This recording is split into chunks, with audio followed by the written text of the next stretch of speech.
So from Mom, I will be going to me. So I was surrounded by art my whole life. Many July, August holidays made macrame hangings for Mom's pots.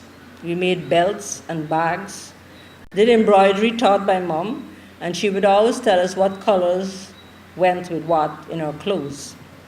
In 1988, after I decided to resign as a customs officer in 1987 July with my second child and stay at home, Mom asked if I wanted to do ceramics, and that is when I took it in.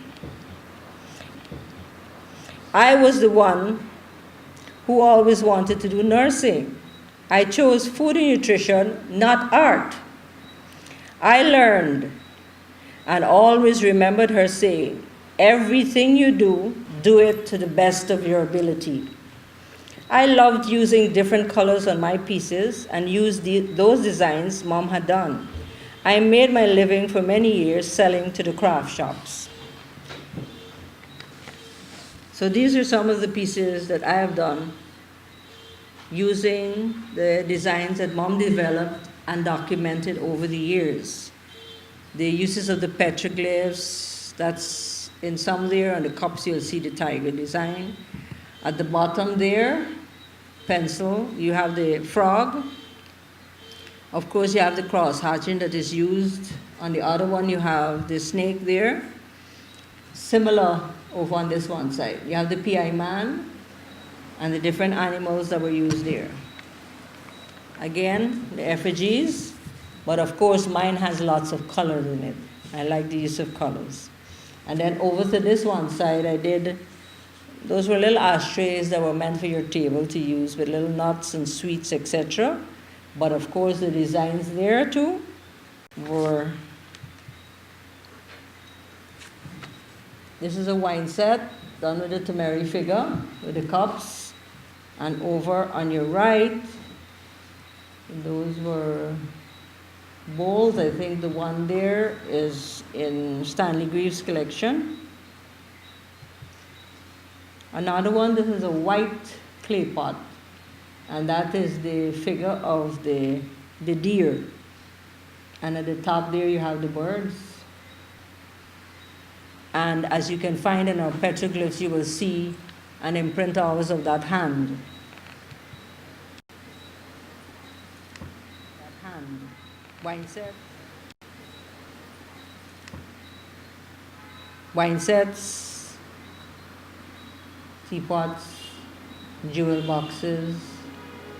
And the piece that you see in the picture to the bottom there with the bird design, that was one of her pieces when she taught the ladies. She was showing them how to form it. So that was formed by hand with the white slip and the red clay carved through with the bird design. On this side here were two other pots using the figure in the middle there and the Amerindian design of the man with his bow and the woman at the bottom there with her baby. 2003, I think this was, baby. One of our 2003, I think this was, one of our exhibitions at the library. And one of our, the plates there that I did, that was like a village scene. I liked to work not necessarily on plates that were to be used, but decorative, using underglazes and lined with glazes around them so that the piece can stand out. It wouldn't be just a matte finish. As you can see again, all of my pieces were very colorful. The pot over on your right, that was some designs that was done by my brother, birds, figures using crow designs, and of course the tamari figures there. And these were pieces that were done out of molds and then decorated with underglazes, covered with a transparent glaze.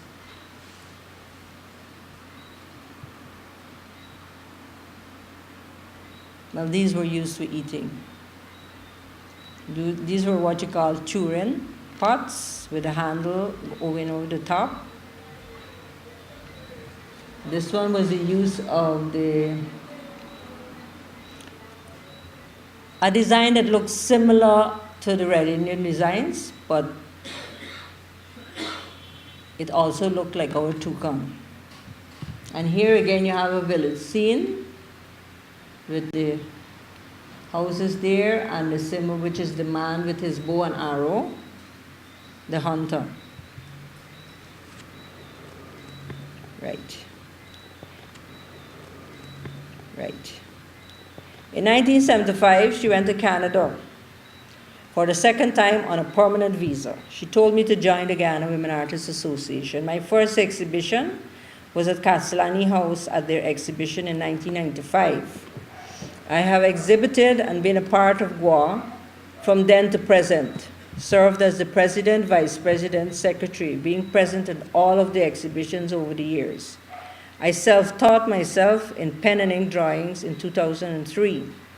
I said, if I can draw on pots, I can draw on paper. This was a mural that is now at the Red Cross. We donated this mural to the Red Cross. This workshop was done by Maylene Duncan, our then president. And all who was present at this workshop had to put something from their family and their ancestors that is on there. Sadly, many of those who actually put their pieces there forgot to mark it with their initials or their names. And only on donating the piece that I saw that. So I was trying there to remember who did what. So you have pieces, my piece is right in the middle there, where you have those music notes coming out, with the guitar, with the pots, somebody singing, and a pot more to the front. That was my piece. So that was telling you about what I grew up with, what my mother grew up with, her life as an Amerindian. I had music in my family. She had a brother, David Campbell, who also did the folk music, etc. And then Irene was very much next to me with that coal pot and that wooden tub with the iron there, the flat iron, etc. So there you were, showing you the different cultures of the 6 peoples of Guyana. Because as you can see, the Chinese are represented there, the Portuguese, the Africans are represented, and in the background we also had Anna Pereiro, who was then studying architecture. So she drew the buildings at the back, in the background there. So, over the years, this was a piece I did in discharge, and another piece did with acrylic on cloth. In 2006, Carifesta 9 in Trinidad.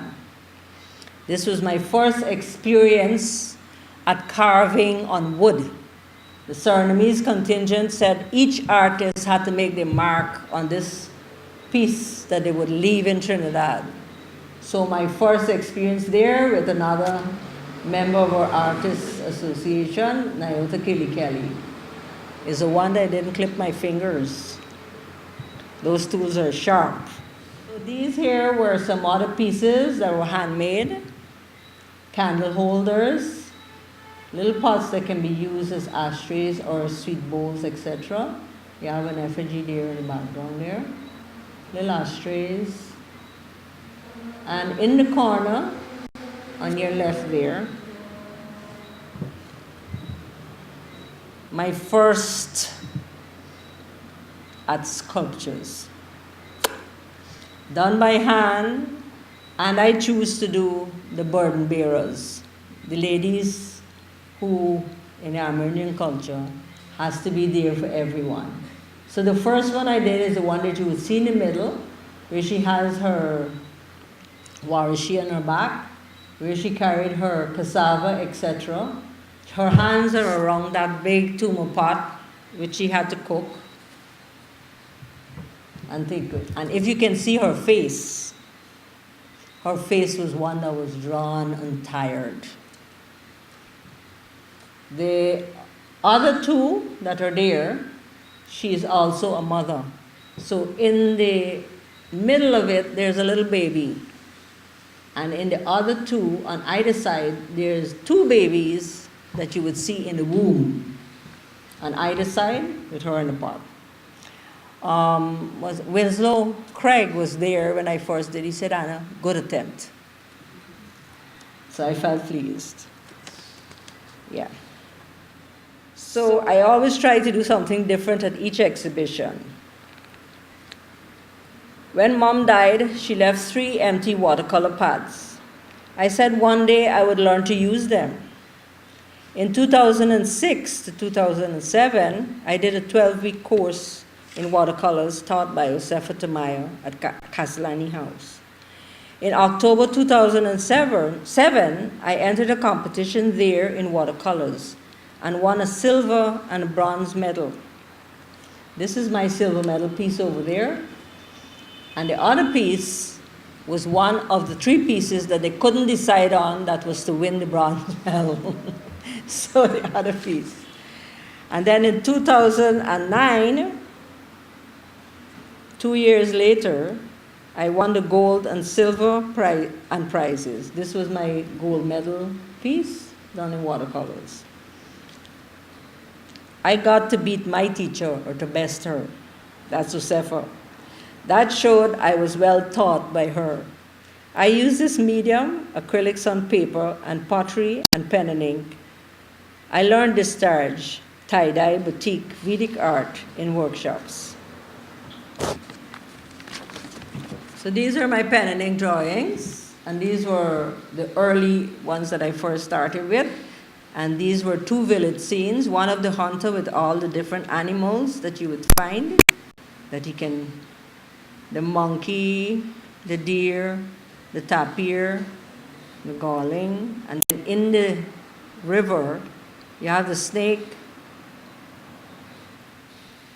the alligators, the fish, the turtles. And then over on that side, you have what is represented by the circle is the moon, with of course the mountains in the background, the homes with the woman with her water jar, and of course her child, the tapir in the front, the boats they use, etc. There you have the Tamari figure, which I represented in this one as the mother and child. And over on this hand here, the family with the baby. I like decorating their skin. So as you can see in my drawings, you will see a lot of lines throughout. That's the potter. And then I veered off. I said not only my Amerindian heritage must come out, but also my African heritage. So I had started to do drawings of African ladies, mother and child. Another one here examining her pots. This one is called Making Mama Laugh. First one. And second one, Lady with an Attitude.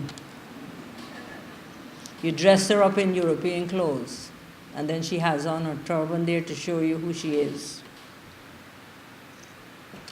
Again, the woman who is also the burden bearers. There is the Amerindian lady there doing her cassava.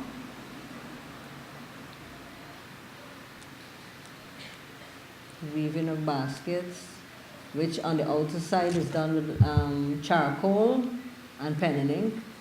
And over on your right, I always ask people to guess. What can you see? I call her the grieving mother, because she's holding a child there, but that child is wrapped up. You cannot see that child. Over on the left there, I was trying to get there my 2 friends, who formed the Negrite. That's how you pronounce it? The Shaw sisters were dancing. And the little girl with her armadillo. And then to the end there, I did the Sacred Heart leaf, which is represented in all the other plants that you found around it. So, I will be showing my work this year at our 30th exhibition of the women artists in October at Castellani House.